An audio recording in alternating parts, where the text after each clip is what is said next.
AWS CLI on Mac. Install the command. Start with the real error. If AWS CLI is missing, install AWS CLI with Homebrew. This is AWS CLI is installed, and Homebrew shows the examples folder path.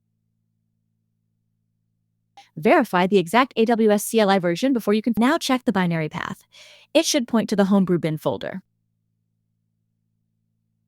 Create a safe temporary config location so this demo set only region and output format on a named profile.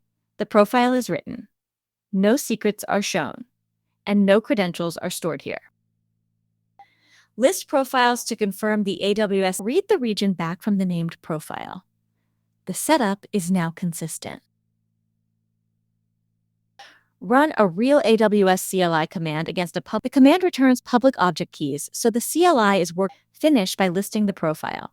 Access key and secret key are still not set.